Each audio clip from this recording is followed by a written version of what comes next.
Hi friends, welcome to Creative Super Kids. கரடியும் தேனீக்களும். அது ஒரு அழகிய அடர்ந்த காடு. அந்த காட்டில் ஒரு பயங்கர கரடி ஒன்று வாழ்ந்து வந்தது. ஒரு நாள் அந்த கரடி மிகவும் பசியோடு காட்டில் உணவிற்காக அலைந்து திரிந்தது. வெகு நேரமாகியும் அதற்கு உணவு கிடைக்கவில்லை. வழியில் ஒரு மரத்தின் மீது பெரிய தேன்கூடு ஒன்றை கண்டது. தேன்கூட்டை கண்ட கரடி தேன்கூட்டை கலைத்து அதில் உள்ள தேனை குடிக்க நினைத்து அதன் அருகில் சென்றது. கரடி தேன்கூட்டிற்கு அருகில் செல்லும் சமயத்தில் வெளியில் சென்றிருந்த தேனி ஒன்று கரடி தேன்கூட்டிற்கு அருகில் வருவதை பார்த்து அதன் அருகில் சென்றது.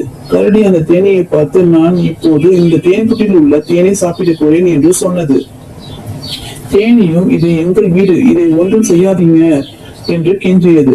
கரடியோ தேனியை பார்த்து, நீயோ அளவில் சிறியவன், நான் உன்னை விட பல மடங்கு பெரியவன், உன்னால் என்னை ஒன்றும் செய்ய இயலாது என்று கூறியது. நிலைமையை உணர்ந்த தேனி கரடியிடம், எனக்கு ஒரு நிமிடம் அவகாசம் கொடு, நான் என்னுடைய பொருட்களை தேன் கூட்டில் இருந்து எடுத்து சென்று விடுகிறேன் என்று கரடியிடம் கூறியது. கரடியும் இதற்கு ஒத்துக்கொண்டது. தேன் கூட்டிற்கு சென்ற அந்த ஒற்றை தேனி தேன் கூட்டில் இருந்து எல்லா தேனீக்களிடம் நடந்த சம்பவத்தை கூறியது. எல்லா தேனீக்களும் உடனே கூட்டிலிருந்து வெளியே வந்தன.